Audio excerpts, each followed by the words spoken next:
Bien. Alors, chapitre Lamed Gimel, nous vîmes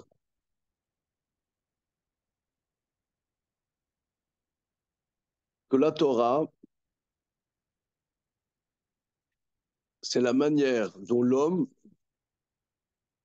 nomme les choses. Et ça, c'est la spécificité de l'homme, en cela que l'homme est supérieur aux malachim. Les malachim, ils n'ont pas cette capacité de nommer. Et l'homme,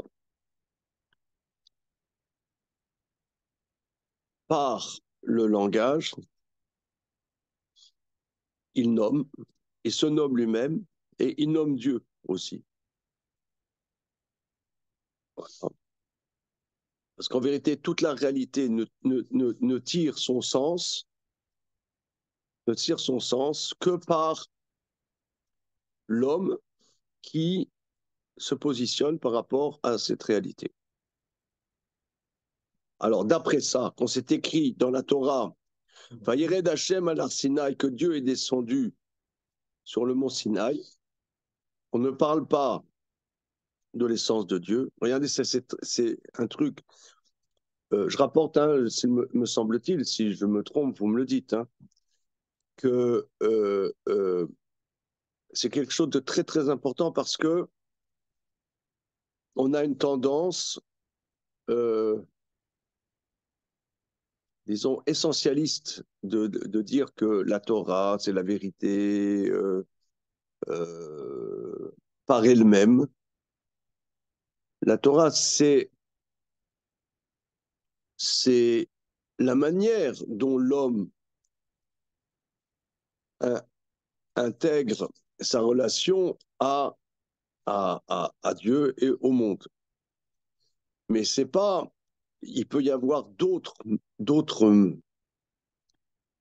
dans l'absolu, d'autres approches. Enfin, je sais pas. L'homme, c'est la créature de choix. Mais on ne parle pas de l'essence elle-même. Voilà. Or, il y a, si vous voulez, un instinct en nous, que chez tout homme, ou la plupart des hommes, un instinct religieux qui voudrait que les choses soient absolues et essentielles. Et le Maharal nous éduque ici que c'est pas comme ça qu'il faut voir les choses. Enfin, hein, ok. Alors, regardons la colonne de droite de Tzadé Zaïn en bas.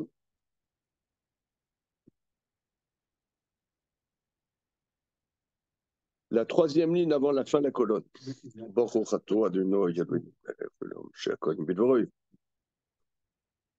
Mikol Makom Idbaer, néanmoins, il est éclairci. Shachem ou Mitrayev Mina Adam.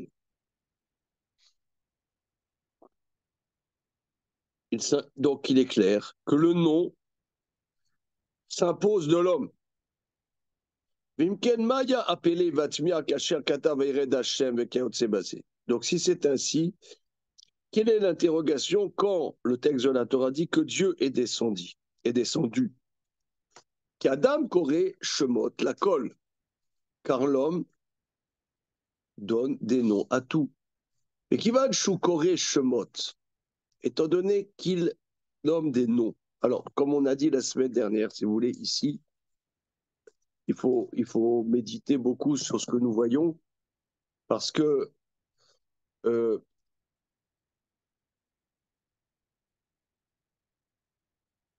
pour donner un côté un peu anecdotique et actuel, le développement des langages numériques et informatiques, etc., des machines surpuissantes, il y a un embrouillamini de quelle est la spécificité de l'homme et qu'est-ce que l'homme a. Finalement, n'est pas très intéressant par rapport à une machine qui est très, très, très puissante, n'est-ce pas? Or, une machine ne peut pas se positionner. Elle n'a pas d'affect. Elle se positionne pas, la machine. Donc ça, c'est, comment dire,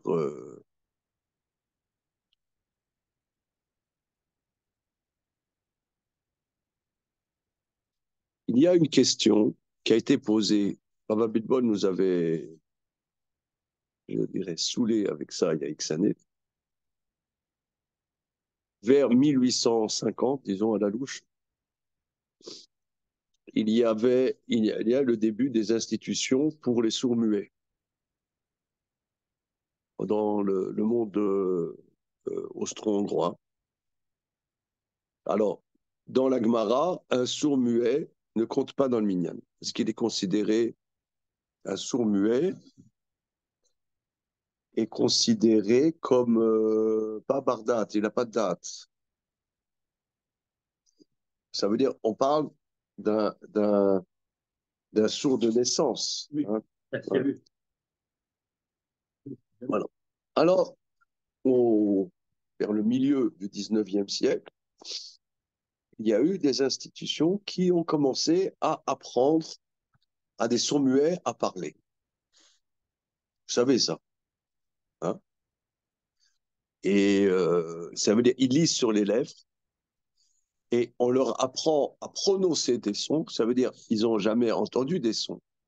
On leur apprend à dire des sons et à prononcer et ils peuvent même passer le bac ou que sais-je, faire un cursus, même faire du commerce. Alors, est-ce que maintenant, vu cela, ils comptent dans le minyan? Alors, il y a une chouva du Maharam Shif. Maharam Shif, c'est un élève de Khatam Sofer, donc qui était en Hongrie, je ne sais pas, vers 1850, hein, je vous fais ça à la louche. Et lui, il dit que ça ne s'appelle pas un langage. Il dit, c'est comme si tu avais mis à l'intérieur d'eux-mêmes des mots, et ils répètent les mots. Mais c'est pas ça un langage. Un langage, c'est une création. C'est pas une répétition. Voilà. Voilà, tu as dit le mot. Que pense le peuple de France? La France d'en haut. Que pense la France d'en haut? Comment? Aujourd'hui, ils ont le langage des signes, c'est ça? Comment? Il y a le langage des signes, oui, mais il y a aussi, c'est pas la même chose. Pas la même Je ne sais pas chose. qu'est-ce que c'était la réalité de l'époque, je ne sais pas qu'est-ce qu'on leur apprenait. Aujourd'hui, je pense avec le langage des signes. Non, est-ce que moi, Il peut construire. ils construisent. Oui. Tu vois un dialogue entre. La dernière fois que j'ai sorti, il y avait. C'était, genre, je sais pas, c'était la réunion de l'association des sourds-muets, je sais pas Ouais, quoi. ouais. La sortie, tu sentais, ils étaient en Ils se marrent. Ouais, voilà, ils se marrent. Sentais, ils étaient en émulation de discussion après le truc, quoi. Enfin, ça. Il faut creuser la question. Ça semble un peu évident. Que quoi? Ça semble un peu évident. Évident que quoi? Tu n'as pas terminé ta phrase. Création, le langage des signes, ils élaborent avec. Il y a une relation. Ah. Langage des signes, toi tu dis c'est un vrai langage. Oui, parce qu'ils savent ce qu'ils ne peuvent pas exprimer par la bouche. Les signes remplacent leur bouche de manière efficace. D'accord. C'est pas la même chose que prononcer des mots. La fille ne peut prononcer des mots. Ah voilà, c'est ça, c'est ce qu'on voit. Voilà, premier étage. Vous êtes arrivé à destination. Les portes sont ouvertes. Les portes sont ouvertes. Les portes sont ouvertes. C'est bien pour un aveugle. Il sait que les portes sont ouvertes, donc il peut avancer. C'est pour ça dans les ascenseurs, s'il y a une voix enregistrée. Ah, il n'y a pas une dame qui est là, qui est à l'intérieur. Le GPS. Vous êtes arrivé à destination. Oui. C'est anecdotique, mais c'est intéressant qu'un enfant met du temps à intégrer cette notion. Que la télé, c'est pas une personne qui parle. Il est peut-être pas, non plus, il n'est pas vraiment bardade. Alors, il a du mal à saisir la nuance entre Entre le mécanique, entre le mécanique et l'humain. Ouais. Shalom. Cher ami, j'ai creusé la question que tu m'as posée. Ok. Alors, donc ici, c'est très, très, très, c'est très puissant, hein, ce dont tu parles, sur la capacité de l'homme, donc de créer des mots. Voilà. De créer des mots. D'ailleurs, ce qu'on appelle, tu vois, il y a des néologismes. Les néologismes, c'est très important. La langue évolue. Or, l'évolution de la langue, ça montre bien que on vit la relation aux choses différemment d'il y a 50 ans, il y a 100 ans, il y a 200 ans, il y a 300 ans. Une langue est vivante. Ouais. Faut nommer. Par exemple, avant, on disait la province. Maintenant, on dit les territoires. Ah, ça, je n'ai pas compris. Pourquoi on dit les territoires? Ben, c'était bien là-bas. Non, les vieux réactionnaires disent comme moi, mais c'était bien la province. Pourquoi on dit les territoires? Comment c'est venu? Qui a fait ça? Comment?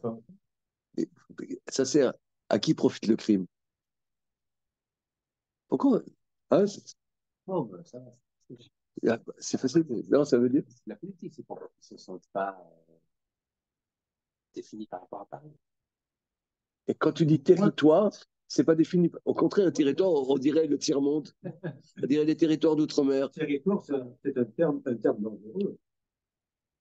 Parce qu'une province, la France est considérée une province. Ça a toujours été comme ça.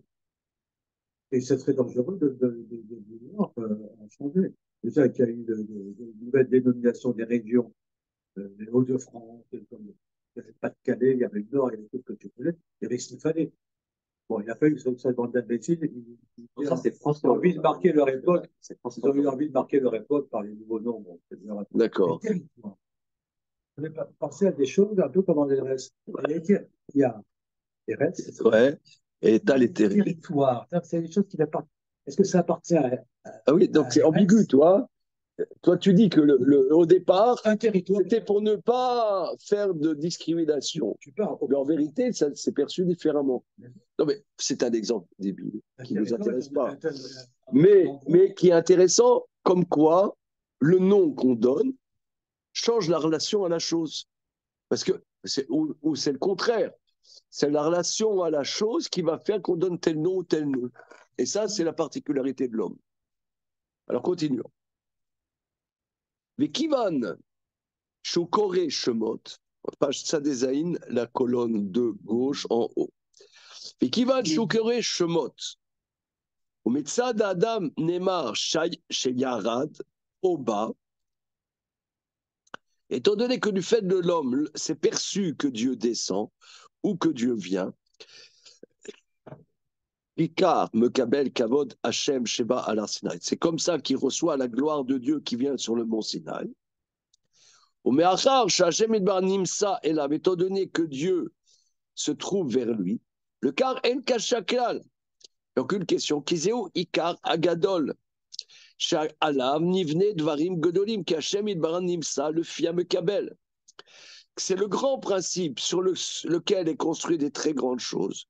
Que Dieu existe selon celui qui le reçoit.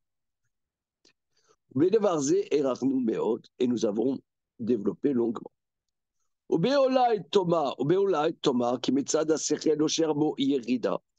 Maintenant, tu vas me dire qu'au niveau de l'intellect, c'est-à-dire au niveau philosophique, c'est inepte de dire que Dieu descend. Are en Adam ou sechel gamre, le fikar yamer bo idbarar yerida. Ou Adam regardez, cette phrase, elle a l'air de rien, mais elle est impressionnante. Au niveau de l'intellect, donc je dirais au niveau philosophique, ça n'a pas de. C'est inepte de dire que Dieu descend. Mais sache que l'homme n'est pas intellect complet. Le fikar, on dira au sujet de Dieu qu'il descend. selon l'homme qui le reçoit, qui est l'homme. Il n'y a pas lieu de dire plus. Voilà. Donc ça, c'est très, très, très... Je me le souligne dans mon maral à moi.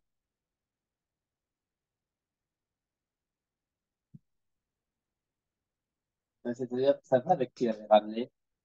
Moi, ça va avec ce qu'il avait ramené. Et quelque part, le texte de la Torah, bon, lui, il parlait des histoires des patriarches, mais c'est un vêtement. C'est une porte d'entrée. Il y a des choses qui sont racontées de cette manière parce que c'est la manière dont l'homme le vit. C'est pas pour raconter l'essence des choses, c'est la manière dont l'homme le vit. Donc on le raconte comme ça. Simplement une manière de nous relater les choses. Qu'ensuite, nous, on puisse y accéder, bon, si on y réfléchit, machin, etc. Mais elle a aussi un côté récit, la Torah. C'est un récit. Et un récit, ça se fait du point de vue de la manière dont l'homme le vit, quoi. Voilà, parce que nous, on est dans une réalité prosaïque, Voilà, et sinon, il n'y aurait rien. voilà. Sinon, il n'y aurait rien du tout. Donc c'est intéressant parce que comme il n'est pas Sechel Gamour, il faut qu'il y ait un côté un peu affectif dans la Torah. Absolument. Voilà. Ouais, un côté...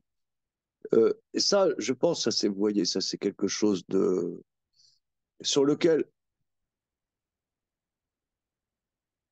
si vous voulez, euh, on s'est posé la question la semaine dernière, pourquoi, euh, dans le monde de la pensée, la, l'étude du Talmud est complètement zappée. Hein? On se pose cette question souvent. Et il me semble qu'ici se trouve le point. C'est que,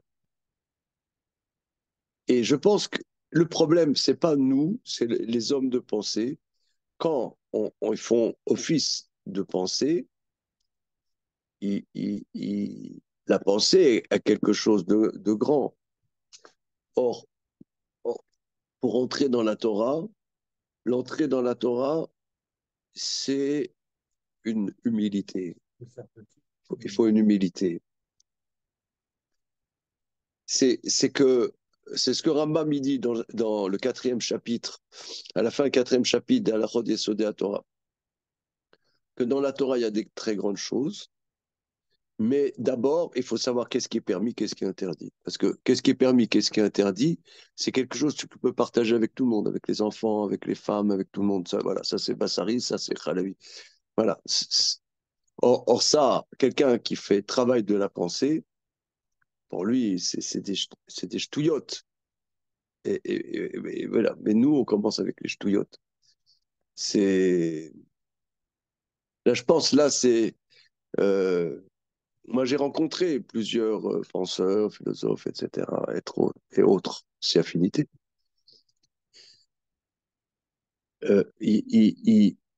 Pour eux, ils travaillent dans des grandes choses, pas des petites choses. Voilà, c'est des petites choses. C'est des petites choses qui veulent grandes. Non, non, non. C'est la pensée, c'est des grandes choses. Oh. Non, non, mais non, mais ils peuvent pas imaginer qu'on puisse introduire une dimension d'humilité dans la pensée. Ils peuvent pas imaginer. Ils peuvent pas. À moins d'avoir pris des bons coups dans l'existence, des grandes baffes dans l'existence, mais c'est pour ça que Jboro nous donne fréquemment des baffes. Donc, je pense que pour qu'on on baisse notre caquet.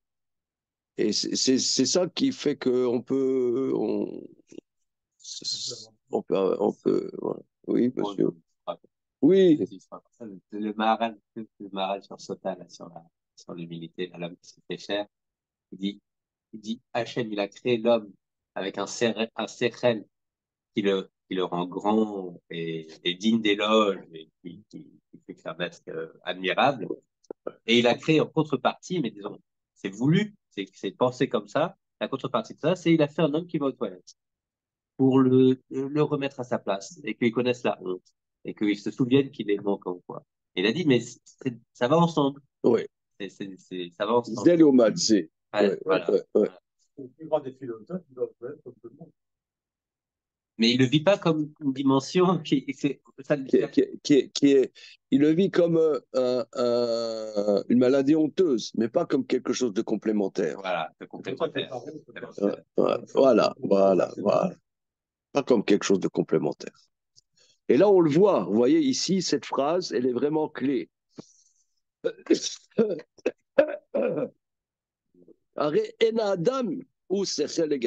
L'homme n'est pas intellect complet.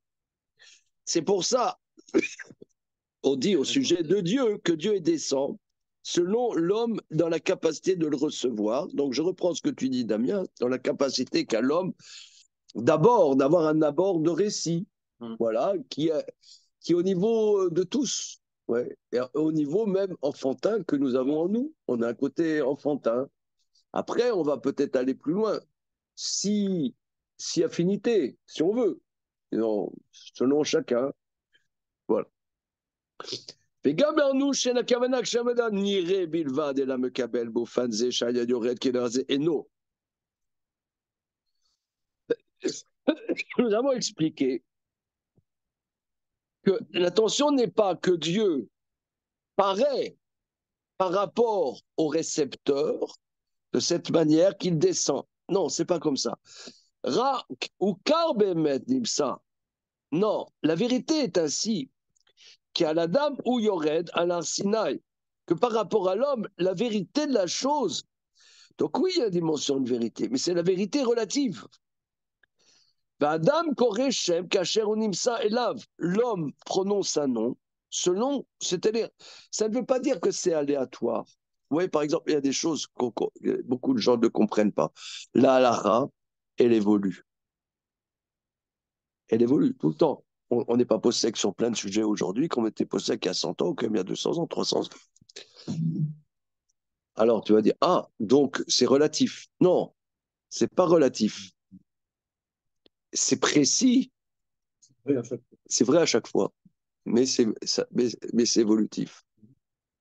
Souvent, les gens ne comprennent pas ça. Il y a des choses qui... Absolu. Oui, ouais. Absolu. Voilà.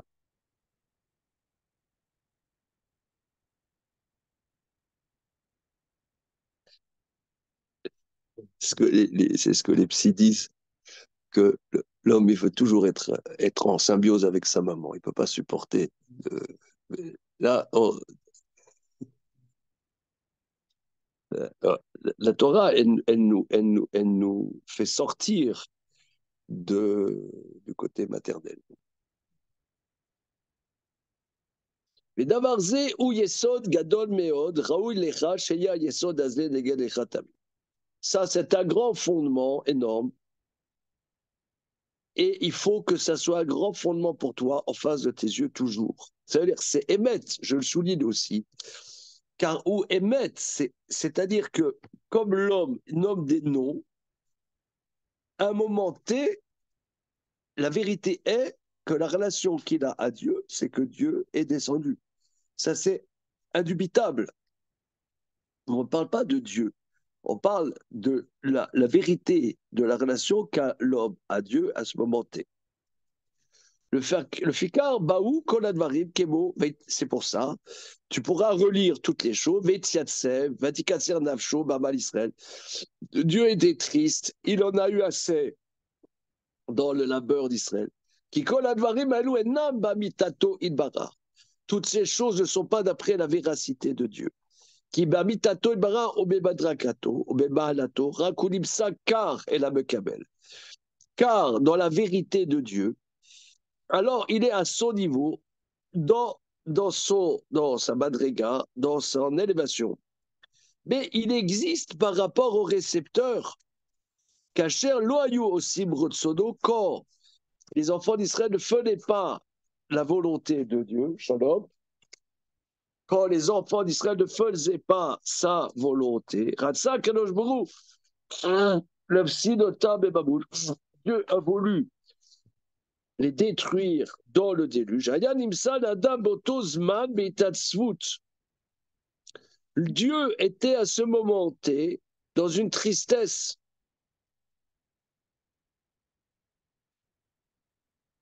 C'est quand même dur. Hein. J'avoue là, aidez-moi, help, comme diraient les Beatles, help. C'est-à-dire, nous, c'est pas, disons qu'on vit une relation avec eux, comme ça. Des fois, on ressent des choses précises. On ressent qu'on n'a pas été au niveau, que merde, on a déçu. Des fois, on le ressent. Tu le ressens, tu le vis, c'est une réalité quelque part. Je sais pas. Donc, c'est-à-dire, les enfants d'Israël, ils se sont dégradés. Bon, 10 générations jusqu'à Noach. Les enfants l'humanité. L'humanité, pardon, l'humanité a dégringolé, etc. La finalité de la création de l'homme est partie en cacahuète. Alors, il y a eu la volonté, quelque part, de détruire l'humanité. Et je reprends ce que tu dis, une déception profonde. Déception profonde. Donc Dieu était triste.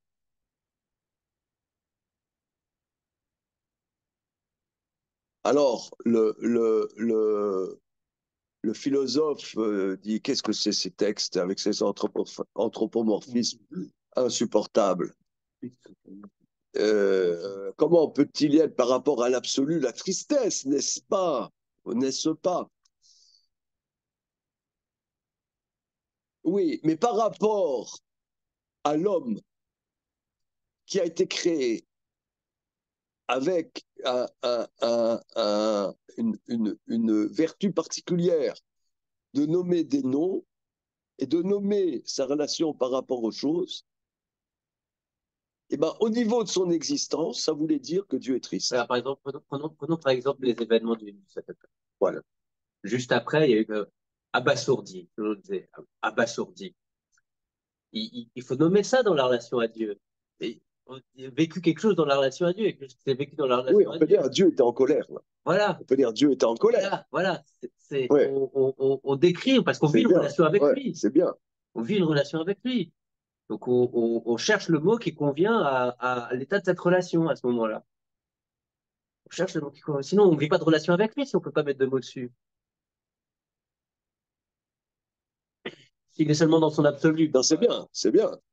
C'est-à-dire que toi, tu dis, nous, on a vécu quelque part que Dieu était en colère. Alors, on ne peut pas dire le contraire. On a besoin de mettre des mots sur les choses. Comment? Tout le temps, on a besoin de mettre des mots sur les choses et sur les événements. Non, mais ce n'est pas seulement un besoin, c'est la vertu de l'homme. C'est la grandeur de l'homme. Oui, mais c'est aussi un besoin chez nous. Oui, mais c'est la grandeur aussi de l'homme. Parce que quelque part, qu'est-ce qui nous fait tenir par rapport aux nations aujourd'hui? Les nations, elles sont là à dire, mais maintenant, regardez les salauds, c'est Israël et tout. Mais nous, on l'a vécu dans notre relation. C'est-à-dire, Dieu, il nous. Mais comme on l'a vécu comme ça, on l'a nommé comme ça, nous, on le vit comme ça. Donc, ça nous met au-dessus de eux, ils disent non, mais c'est de la géopolitique, etc. Il y a autre chose il y a autre chose de plus profond. Il y a un relationnel. Il y a un relationnel. Vous ne percevez pas. Vous avez l'impression que c'est de la géopolitique, je ne sais pas quoi, je ne sais pas quoi. Il y a autre chose qui soutient notre vécu. Ouais.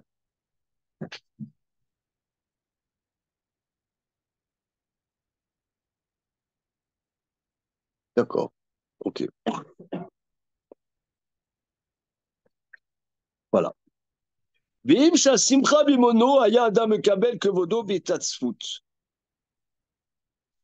que notre tradition dise que la joie se trouve dans sa résidence de Dieu, on dit mais dans son sanctuaire, dans le sanctuaire de Dieu, il n'y a que de la gloire. Hein? Mais l'homme reçoit la tristesse. Vechen amrou dans Sota. Ura lama tishan Hashem. Réveille-toi, pourquoi dors-tu, Dieu? Ura lama tishan, pourquoi Dieu tu dors?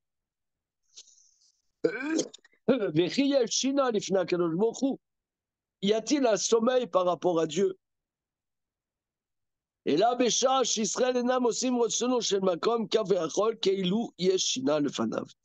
quand Israël ne font pas la volonté de Dieu, comme si on pouvait dire, comme s'il y avait un sommeil devant Dieu.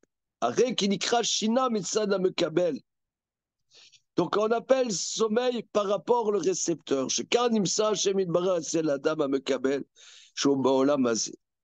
Comme ça, Dieu existe par rapport à l'homme qui le reçoit dans ce monde-ci. C'est-à-dire quand on, Chez Karnimsa, quand on C'est dit limite. qu'il y a Dieu existe, ça veut dire que cette protestation de dire que Dieu va Dieu qui dort, ça veut dire c'est toi qui dors. ouais, Toi qui dors. Toi qui dors. Et toi, tu as une sensation qu'il dort. Non, il faut que tu saches que c'est toi qui dors. Parce que lui, il ne dort pas. Mais toi, ce que tu dis de lui, en réalité, c'est toi. ouais, c'est ce que le Baal Shem Tov il dit. Hashem tzilcha aliad yaminecha. Hashem, c'est ton ombre. Si je fais comme ça, donc ça, une projection. Dieu, quelque part, c'est la projection, existe selon moi ce que je lui donne la possibilité d'exister. Ouais.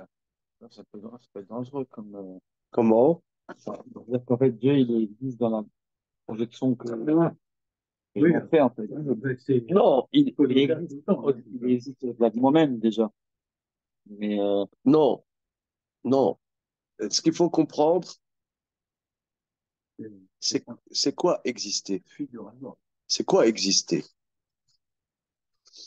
Exister, c'est pas. Est-ce que la poutre, elle existe?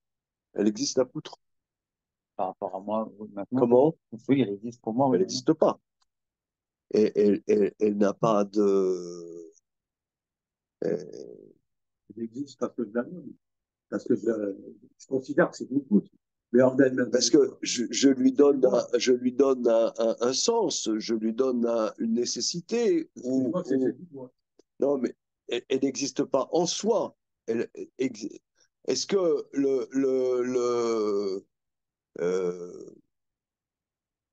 est-ce que l'arbre dans mon jardin existe? Le mot exister.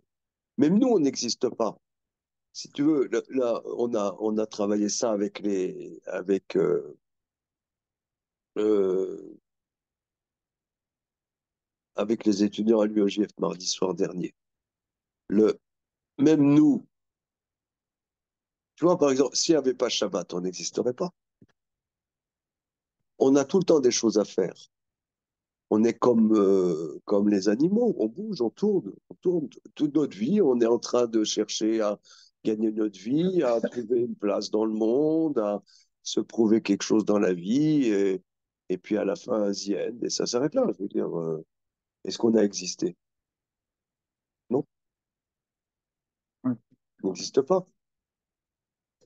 Si, disons, s'il n'y a pas Shabbat qui dit, voilà, maintenant tu vas essayer d'exister indépendamment de tes actions. Moi, j'ai plein de choses à faire dans la vie, plein de choses à faire. Je suis pris dans ce que j'ai à faire. En vérité, j'existe pas. Tu vois, par exemple, le bon René, le roi René Descartes. Moi, j'ai jamais compris exactement ce qu'il dit. Hein. Je pense donc cogito ergo sum. Voilà. Euh,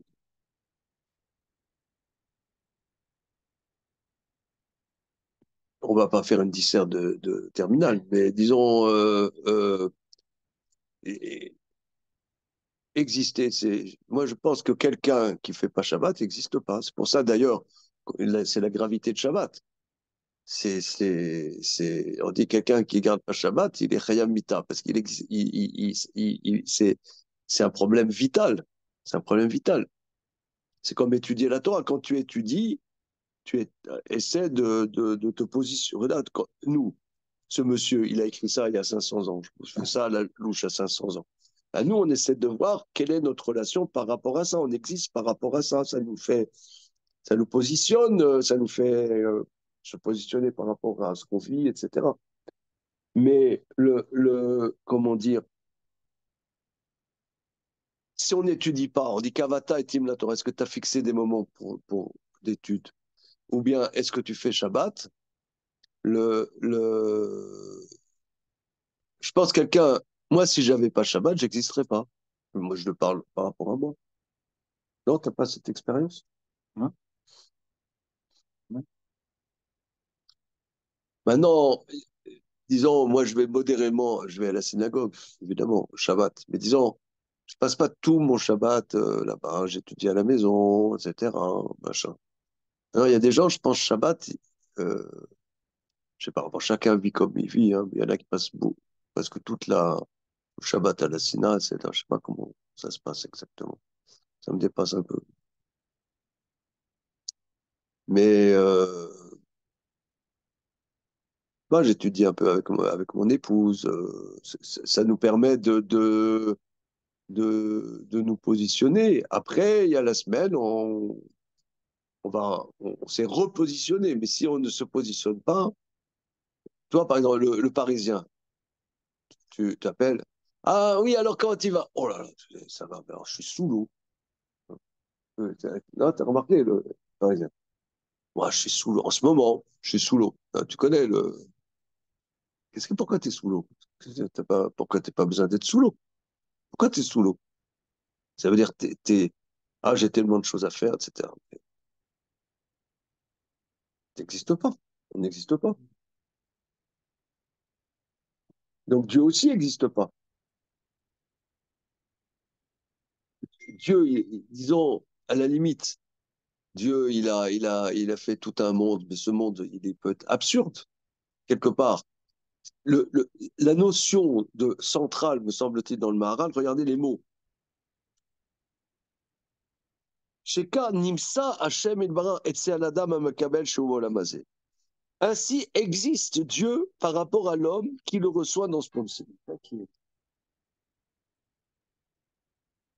Si moi, j'existe pas, je reprends ce que vous dites, ce que tu dis Philippe, ce que tu dis Damien. Si moi, j'existe pas, Dieu existe. Mais comprenez bien. Oui, Antoine? Oui, pardon, ça veut dire, mais qu'est-ce que le Mara il entend alors par Hassan Hashem? Ça veut dire, parce que j'entends l'idée, mais il met au centre pour le Maboul qu'il y a eu le fait qu'on n'était pas en accord, en résonance avec la volonté de Dieu. Donc, qu'est-ce que ça veut dire de parler de volonté de Dieu dans un monde où l'existence de Dieu ne dépend que de l'homme? Quelle importance la volonté de Dieu? Là, on a pu percevoir perçoit une inadéquation. Non, mais Oui, mais regarde, Dieu nous a donné des commandements. Dieu nous a donné des commandements. Dès que l'homme a été créé, dès que l'homme a été créé, Dieu a donné des commandements. Tu mangeras des fruits du jardin et de fruits de l'arbre qui se trouve au milieu du jardin, tu n'en mangeras pas. D'accord? Et ensuite, c'est écrit, l'homme, il a mangé du fruit avec sa petite dame. Et ensuite, c'est trouvé, ils ont su qu'ils étaient nus. Rachidi, mais même un aveugle, il sait qu'il est nu. Qu'est-ce qu'il va dire maintenant? Les yeux se sont dessillés, ils ont vu que c'était nu. Il dit, mais pas besoin d'être dessillés. Il dit, non. Ils étaient nus, ils avaient un commandement, ils ont enlevé ce commandement. Nu, ça veut dire sans le commandement de Dieu. Dieu nous donne son commandement. Son commandement, c'est pour comment justement nous positionner. Par exemple, faire Shabbat. Shabbat, c'est pas intuitif. Moi, c'est pas intuitif de faire. C'est pas intuitif. De la même manière, faire la prière le matin, mettre ses téphilines le matin. Moi, le matin, j'aimerais mieux me lever, écouter Europe numéro 1, prendre mon petit pain grillé avec du beurre et de la marmelade d'orange. Ouais. Il n'y a plus maintenant, mais écoutez Canteloup. Hein, il n'y a plus. Je ne sais pas pourquoi il a disparu des radars. C'est Bolloré qui l'a. Ouais. Une relation. Moi, j'aime bien écouter Canteloup. Après, je commence ma journée. Tu racontes à des gens, Eh ben non, tu commences, tu fais ta prière le matin. C'est pas intuitif. tellement tu vis dans la- Mais après, une fois que tu l'as vécu, moi, je remercie Hachem. Merci à que je m'en fous de m'avoir Je comprends, un juif. donné un coup de pied au derrière que je dois faire ça. Parce que sinon, j'aurais pas existé. Tu fais une relation. Donc, en vérité, c'est la mitzvah d'Hachem qui me fait exister. Non, ils sont pas faux, ils sont partiels. C'est la Torah qui me fait exister. Sinon, il y a même Shabbat. Shabbat, il y en a qui disent beaucoup. Ah, Shabbat, c'est une contrainte. Ah, tu te débrouilles. Mais c'est une contrainte. Mais grâce à cette contrainte, tu existes. Et là, tu perçois que Dieu existe. Parce que toi, tu existes. Mais est-ce que Dieu existe en tant que tel? J'en sais rien, moi. C'est pas le sujet. Dans ce qu'il dit le Maharal, c'est que c'est pas le sujet. C'est pas le sujet. Est-ce que c'est clair, monsieur? Ouais, j'entends. J'entends. Mais c'est vrai que c'est fort, quoi. Ça veut dire, de dire que le niveau d'existence de Dieu va dépendre de ma capacité à le faire exister et de mon niveau à moi, quoi, en quelque sorte. Ça remet un petit peu en perspective tout, quoi, Sinaï, tout, chaque étape, en fait. Absolument. Tu vois, par exemple, moi, j'explique pourquoi Shabbat, la base du Shabbat, c'est le délice du Shabbat. Si toi, tu n'as pas de délice dans ta vie, eh ben, si tu n'as pas du plaisir dans ta vie, tu n'as pas du bonheur dans ta vie, ben Dieu n'existe pas. Alors l'homme, on voit bien que dans le monde. Si moi, j'existe pas, C'est extrême. j'existe. Par exemple, je parle à un sujet. Il est absolu. Je prends une gorgée d'un très bon vin. Ben, j'ai un plaisir subtil, profond. Eh bien, dans cette existence, je peux avoir l'idée, mais qu'est-ce qui me donne cette existence? Mais si, il y a des religions que je ne citerai pas, qui sont fondées sur la souffrance. Mais la Torah, c'est pas ça. Le Maharal le dit tout le temps, que la Torah, elle est fondée sur le plaisir. J'ai bien aimé la Torah. Dans la prière de Shabbat, la Medashne, Oneg. Me douchne oneg. Ouais. Me douchne oneg. Ça veut dire, si on fait. Par exemple, il y en a qui disent, ouais, est-ce que le bonheur est une valeur dans la Torah? Oui. Oui. C'est-à-dire que si tu ne vis pas un bonheur, le bonheur, c'est je me sens que j'existe. Mais si je ne sens pas que j'existe, eh ben, pour moi, je n'ai pas l'idée que Dieu existe. Si je ne sens pas que j'existe, je n'ai pas l'idée que ça veut dire exister. Maintenant, est-ce que Dieu existe, etc. C'est pas le sujet. Le sujet de la Torah, c'est que l'homme existe. Si l'homme existe, alors Dieu existe. C'est ça le sujet. Et si l'homme il est en manque et il est complètement à côté de ses pompes, il perçoit que Dieu n'est pas content là.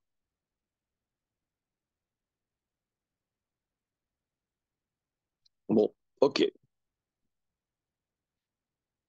Bon, c'est très très profond. Varé, Adavar Barour, qui Adam Shubaolam Azé Kore Shemot, que fi Hashem Nimsa Hashem Ilbarar et la Mekap. Donc la chose est claire, que l'homme dans ce monde-ci prononce des noms, que fi Hashem Nimsa Hashem, selon ce qui existe, Dieu par rapport à ceux qui le reçoivent, aux récepteurs.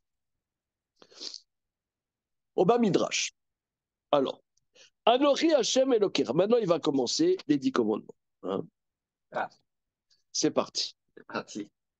Il a tout le temps, hein, lui. Il a dû vivre 250 ans, le Maharal. C'est notre Highlander. Bemidrash. Anochi Hashem Elokecha. Je suis l'Éternel, ton Dieu. Amar Abichi Abarami. Le fit. Shekol Esegve.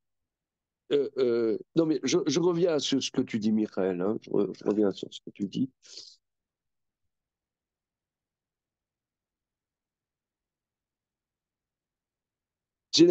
Ça, comment dire, bon, Hachem, il n'y a pas beaucoup de gens qui étudient du marin, tu comprends. Ouais, ouais, sur un passage comme ça. Ouais. Hein, ça veut dire, il faut pas prendre des choses. Ah, donc Dieu n'existe pas en tant que tel, c'est pas ça qu'il dit. Quoi.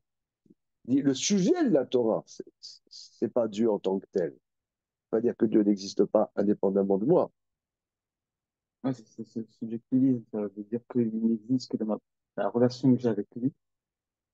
C'est toujours risqué une Oui, espèce de projection humaine. c'est pas une D'ailleurs, projection. dans la C'est mythologie, pas par une. exemple, il y avait la colère humaine, etc. Ils l'ont projeté en tant que divinité. Dieu de la colère, en fait, c'était leurs émotions à eux qu'ils ont essayé de, de diviniser pour mieux comprendre leur propre monde. Donc, ça a été en fait un monde divin, une projection d'un monde humain. Nous, on n'est pas là-dedans. Ça, Hachem existe de toute manière, au-delà de la relation. Mais Et alors, on risque, oui, on mais risque si de tu veux, Michael, créer oui, Dieu, non, mais Michael, on crée c'est une pour idée de ça, Dieu si qu'on a. tu veux, Alors que, Michael, le point, me semble-t-il, le point clé, c'est que euh, on ne réfléchit pas au mot. Dieu existe.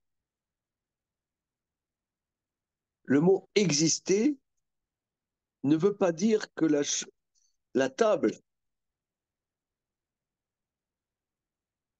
elle est là, mais est-ce qu'elle existe? Voilà, c'est ça. vous avez parlé de la phénoménologie l'autre fois de sœur, ça veut dire que les choses existent que parce que j'ai une relation avec elles, elles Non, existent en direction écoute le mot exister. Écoute le mot exister. de sortir. Il y a ex, Oui, Il y a quelque chose si tu veux,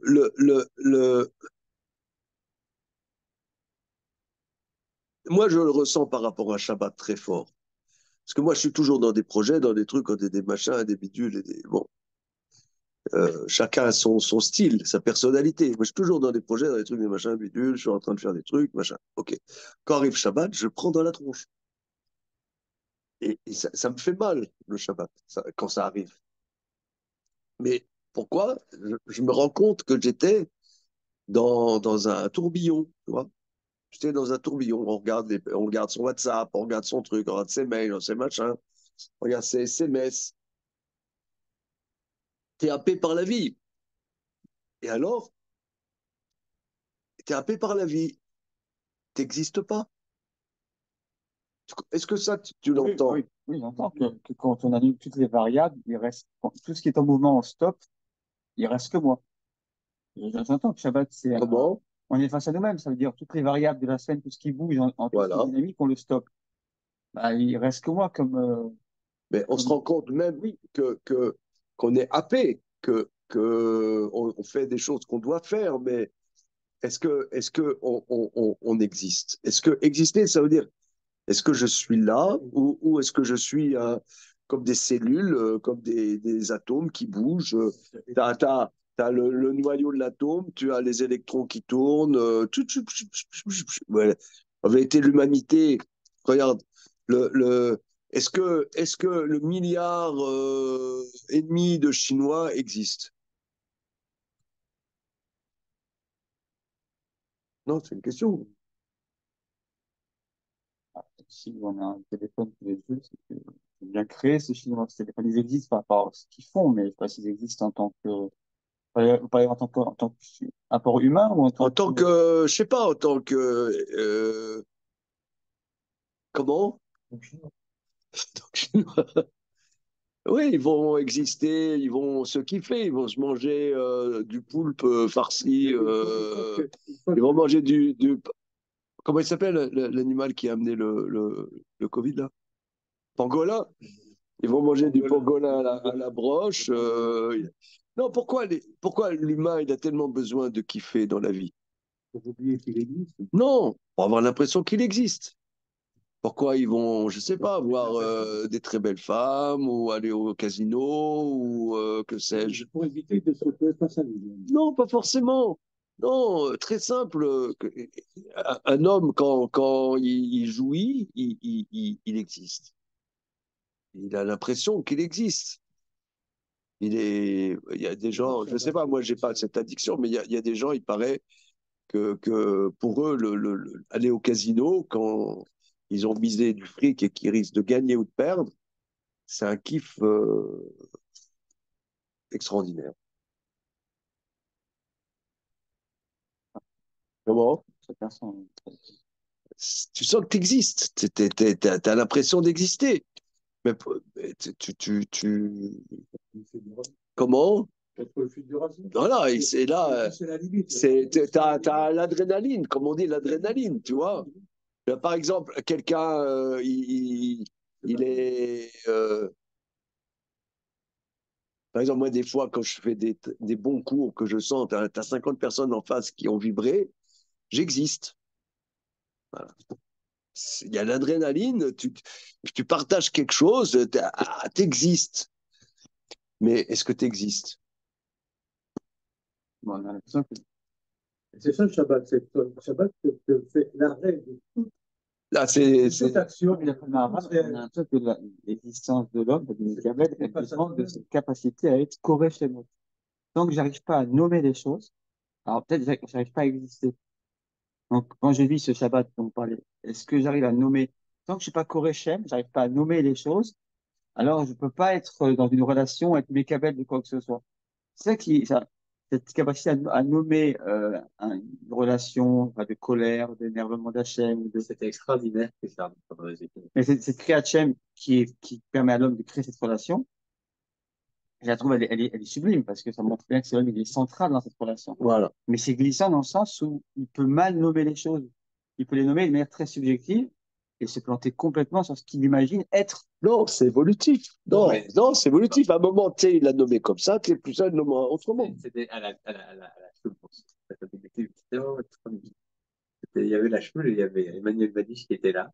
Et alors, je sais pas, il était de bonne humeur, donc il chantait à plein poumon. Et à un moment donné, il prend quelques passages de la fila, il les traduit à haute voix comme ça. Parce que je sais pas, il y avait des mecs qui bavardaient autour de lui, je sais pas quoi. Il les prend, il dit, mais vous vous rendez compte, c'est Hachem qui a créé le ciel et la terre. Il faisait comme ça, mais c'était hyper. Et on l'entendait, ça réveille un peu, tu vois. C'est, ah merde, on dit des trucs en fait, on n'est pas juste là. Mais il le faisait d'une manière très simple, très sincère, c'était un peu comme ça. J'ai pas aimé, quoi. Mais oui, c'est vrai, mais c'était fort de pouvoir dire avec notre langue à nous, Ah, nommer mais pourquoi, quelque par chose. exemple, pourquoi est-ce qu'on Ça a peut exister. pourquoi est-ce que, je sais pas, Rambam, il dit comme ça, il dit pourquoi est-ce qu'on a institué la fila? Parce que l'homme, nous, c'est bien dur, on n'a plus les mots pour bien parler, alors. Il donne des mots, peut-être un peu, quoi, pour nommer, pour parler de cette relation. Parce que là, c'est une relation. Pas du mal, quoi. Oui, mais c'est aussi peut-être pour dire que on n'a plus confiance dans tous les hommes de l'humanité pour construire une fila et trouver un texte eux-mêmes, parce qu'il sera justement tellement subjectif, tellement euh, faillible. On préfère que les gens de la Grande Assemblée créent une fila qui est fiable, parce que voilà, eux, ils nomment de manière fiable la relation. Pourquoi on n'a pas laissé aux hommes ce langage de cette fila? Parce qu'on voit bien qu'il y a peut-être ce risque. Si chacun avait une fila, on dirait peut-être pas ce qu'il faut, comme il le faut. C'était gageur quand même de fixer une fila. Ça, c'est vrai, c'est une gageure. Mais il nous a dit. Ils savent mieux nommer que nous. Non, mais ça, c'est pas limitatif. C'est pas limitatif. On t'a pas dit que, une fois que tu as fait ton chemin tu n'as rien à demander à Hachem. Oui, il faut que je m'inscrive dedans. Il faut que je dise, dans ce chemin, il faut que j'exprime quelque chose de personnel. Non, mais tu peux rajouter des choses personnelles. Oui. Non? Oui, tout à fait. Mais si j'avais eu que le personnel, j'aurais. Non, mais parce que nous, on n'est pas éduqués. Nous, on n'est pas éduqués. Ils nous disent, c'est des prophètes, etc. Ils ont une connaissance. Ils ont une connaissance très, très, très élaborée et ils nous inscrivent à l'intérieur de cette connaissance. Une fois qu'on s'éduque à ça, on peut avancer. Mais il faut être éduqué. Il faut être éduqué. C'est pas le bon sauvage, si tu veux. Il faut apprendre. Enfin, moi, je comprends bien cet exemple de la Tfila. Enfin, la Grande Assemblée, c'était des mécablimes tellement fiables. Si tu veux, quand, des noms. si tu veux, Si à quand, l'égard, regarde, si tu dis, ah, bah, je te dis leur nom, et puis moi, j'ai plus Oui, voilà, à travailler, voilà. bon, alors c'est fini, alors. mais si tu dis, par exemple, quand Rambam il Sur la dit Tfila. le fondement de la connaissance, c'est de savoir qu'il y a un existant premier, mais ça, c'est cet existant, le, c'est le travail, je dirais, d'une vie, de réaliser qu'Hachem existe.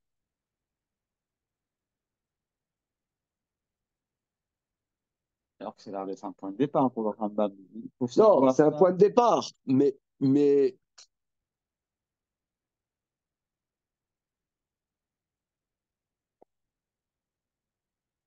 tu vois, par exemple, dans le Gvurot Hashem, nous on a étudié ça, et je l'ai développé dans le désir des désirs, que le,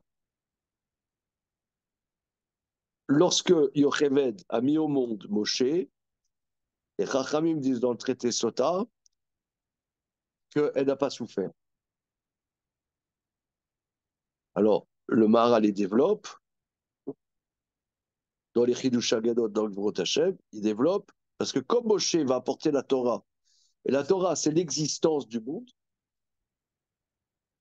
donc c'était légitime qu'elle n'accouche pas dans la souffrance. Parce que la souffrance, c'est le contraire de l'existence. Or, la Torah, c'est l'existence. Justement, c'est la Torah qui nous enseigne d'exister, qui nous donne. Par exemple, là, on est son monsieur qui est célibataire, on est des gens mariés. La Torah nous oblige à exister et nous oblige, nos femmes, si tu n'amènes pas de l'argent à la maison, si la machine à laver, elle ne marche pas, euh, etc., ta femme, elle dit non, moi je ne joue plus. Ouais. Ah, mais c'est des ch'touillottes. Non, c'est pas des ch'touillottes, c'est de l'existence. C'est la Torah qui nous oblige à ça. La Torah, elle nous oblige, on l'a vu hier dans la paracha, à prendre en compte les besoins de notre épouse. Et la Torah nous oblige de prendre en compte les besoins de notre épouse. C'est la Torah qui nous oblige. La femme, elle nous oblige à nous occuper des choses très, très, très, très simples de l'existence. La Torah nous oblige à exister. Nous, un homme, il, il, il vivrait simplement comme ça. Il va en voyage, il irait dans un hôtel simple, mais pour que sa femme elle soit contente, il va dans un hôtel meilleur que lui, il aurait. C'est une obligation de la Torah. Donc la Torah nous oblige à exister. Mais pourquoi? Pourquoi? Parce que si nous, on existe, alors on peut imaginer que Dieu existe. Mais en soi, c'est de la théologie que Dieu existe, n'existe pas.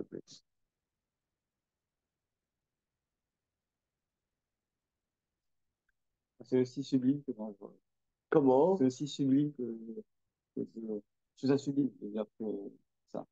Mais c'est vrai que dire que Dieu n'existe que parce que j'existe, c'est vrai. Non, Oui, il existe. existe Mais non, ce qu'il faut, c'est se rendre compte du mot exister. Parce que le mot exister.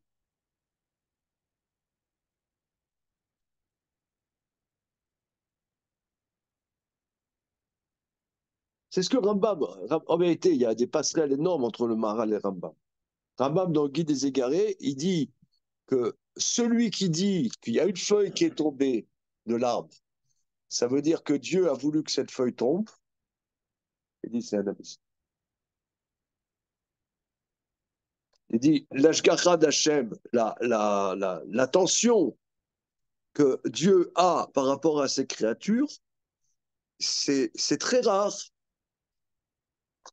C'est très rare. C'est par rapport à des gens qui vivent comme ça.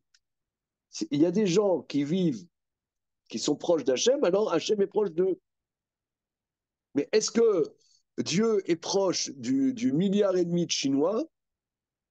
Ce qu'on appelle ça, c'est toute la population a peut-être globalement une Ashgacha. Est-ce que le milliard et demi, enfin, qu'il y a plus d'hindous maintenant que de Chinois, non, un truc comme ça. Ouais. Est-ce que 1,5 milliard d'hindous, est-ce que Dieu fait attention à tout le milliard et demi d'hindous? Fabien, qu'est-ce que tu en penses? Vous avez voulu vous dire, plus je perçois que la réalité elle est façonnée par Dieu, plus il est proche de moi. Plus il est proche de nous, plus il intervient, on lui donne la possibilité d'intervenir. Ça, c'est vrai, le var, il n'est pas beaucoup ça. Ouais. Si je lui donne pas, c'est moi qui lui donne la Je place. lui donne la possibilité d'intervenir. Sinon, Dieu, il s'ennuie. C'est fou sur le. C'est le paradoxe du libre arbitre, quoi. Ça veut dire, plus je me rends compte de l'existence de Dieu, moins j'ai d'importance dans ce qui se passe, puisque il va s'exprimer dans mon existence. Et en fait, c'est ça, quoi, quelque part, le libre arbitre qui doit se dissoudre dans une sorte Quelque d'appariement, quoi, part, c'est entre la ça. volonté de Dieu. Ma liberté est de donner la possibilité à Dieu d'exister. C'est un paradoxe fort, quoi, par rapport à Ouais. Ouais, parce l'habitude de qu'on pourrait penser. penser ma liberté est de faire mes choix indépendamment de Dieu. C'est ça. Exactement. Ouais. Voilà. Et ben, c'est le contraire.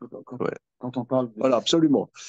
Mais ça, c'est très important parce on est dans une. Actuellement, il y a depuis la chute du communisme, etc., il y a un retour du religieux et de l'instinct religieux, je dirais, ou voilà, absolutisme.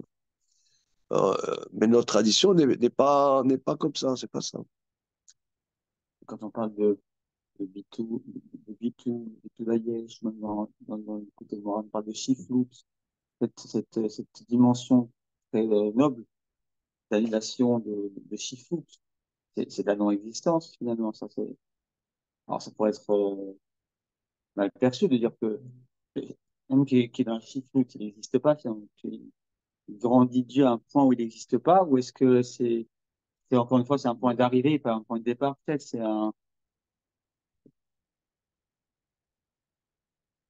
Ok, d'accord, c'est bon. Alors, ok. Alors, on va lire le Midrash là, et puis on va faire la récréation. Ma Midrash. Anochi Hashem Elokecha. Je suis l'Éternel, ton Dieu. Amar Rabbi Chia bar Rabbi.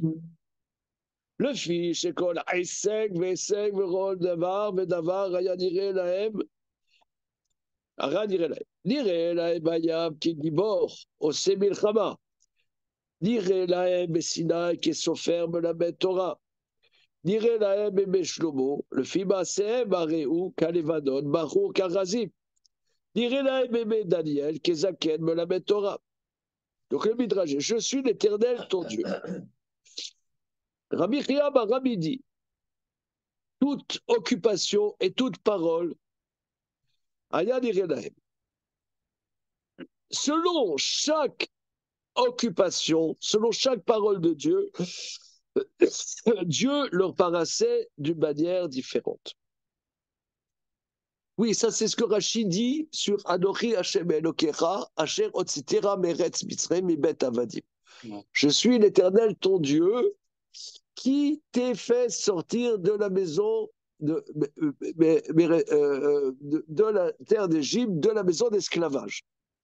Alors pourquoi on dit qui relie à la sortie d'Égypte et pas qui a créé le ciel et la terre?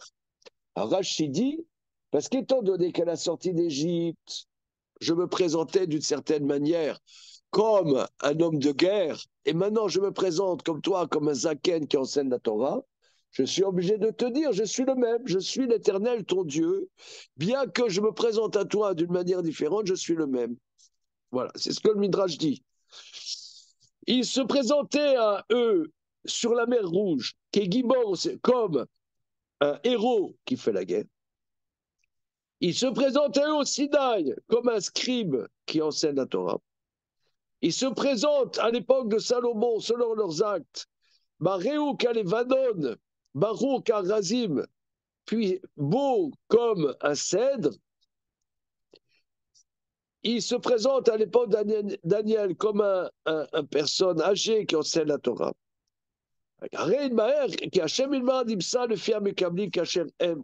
Donc dans ce midrash, Dieu se présente, existe. Non, Dieu existe. Voilà. Dieu Non, nous c'est-à-dire, Dieu nous donne la forme pour exister. C'est nous amener la règle. C'est qu'on Voilà, on voilà. on n'est pas uniforme. Il n'y a pas un bloc du matin au soir, tout le temps identique. C'est que exister, c'est à chaque fois être suivant les situations, suivant avec qui tu es, dans ce que tu fais. Tu peux être le père de tes enfants, tu peux être le mari de ta femme, tu peux être ceci, tu peux être cela. Hachem, il te dit, ouais, je suis ça, mais c'est ça la trame de ton existence. Tu es comme moi, toi comme moi, toi vivant, toi existe. Existe. Parce que tu n'es pas Voilà, immobile. voilà. sois passionné. Avec Kamli Bakacher aime le fikar, on passe à la page Tzadechet, le fikar kacher animse mebale efsed. C'est pour ça que quand les êtres existants étaient dans la perdition, comme la génération du déluge, Neymar Vitasem et Libo, Dieu était triste. Kiaz Hashem Nimsa Lahem Kafi Amikam, Dieu existe. Donc toi, c'est Michael, c'est ça le mot-clé, exister. Hein, voilà. Le fiab kablim.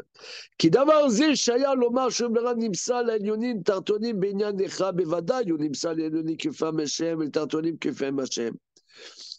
Car c'est quelque chose, on peut dire que Dieu existe par rapport aux réalités supérieures, aux réalités inférieures, d'une seule manière, indubitablement.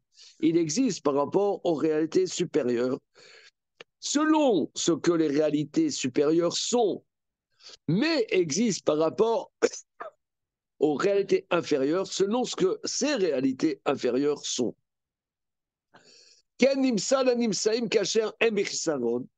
Quand ainsi, lorsque les réalités inférieures sont dans la perdition, alors Dieu est relatif à cette perdition. Quand ils sont dans la perfection, dans l'apothéose, alors Dieu est dans cette apothéose.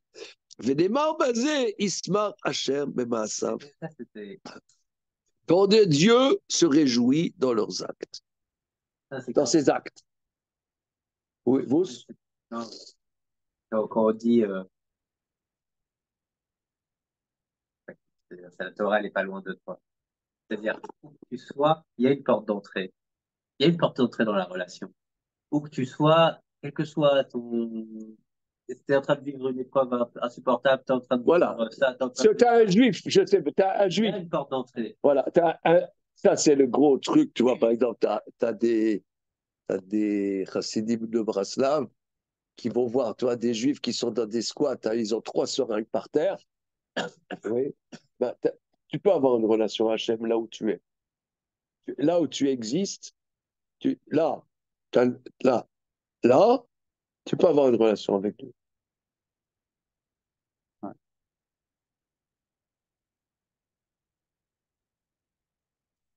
Elle nomme et elle existe. Par exemple, moi, comment dire, je vous encourage beaucoup à poser des shélotes à des dayanim. Parce que quand on pose des shélotes, on a tout le temps des questions. Tout le temps des questions. Quelle est la halakha par rapport à telle situation? Mais quand tu poses une shéla, on ne te dit pas est-ce que c'est bien, est-ce que c'est mal. Telle shéla, tu es dans une situation complètement la tête à l'envers. Ok, on s'en fout. Alors, c'est quoi la halakha dans ta situation? On n'est pas dans la morale. On n'est pas dans la morale. On est en train de savoir quelle est la parole d'Hachem qui s'adresse à toi dans telle situation. Quel est le bon chemin que je dois faire dans telle situation? Est-ce que c'est permis? Est-ce que c'est interdit? Voilà. Je vais exister.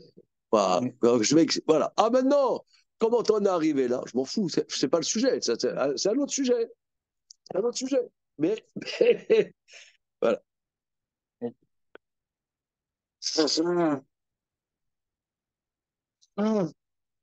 C'est très, très important. C'est poser des chélotes. C'est pour ça que les plus grands maîtres, comme Rabbi Yosef Karo, Rambam, etc., c'est des halachistes. C'est des halachistes. Voilà. Dans cette situation, quelle est la halakha? Ah, qu'est-ce qu'on a vu, nous? Qu'est-ce qu'on a vu? Des trucs de dingue.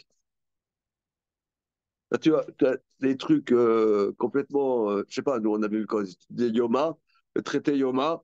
C'est un Kohen Gadol. Il rentre dans sa dessin, il a renversé le sang, tu sais, le sang du bouc et du taureau. Ouais, il est dans le. T'as tout le peuple juif qui attend ça, et lui, il trébuche, ça fait tomber. Alors, qu'est-ce qu'on fait à ce moment-là? Imbécile, pourquoi tu as fait ça? Et la question n'est pas posée. Maintenant, la question, c'est qu'est-ce qu'on fait? Qu'est-ce qu'on fait? Oh, on va trouver une solution. Ah, t'es un imbécile, on s'en. C'est pas le sujet. Personne ne pose cette question.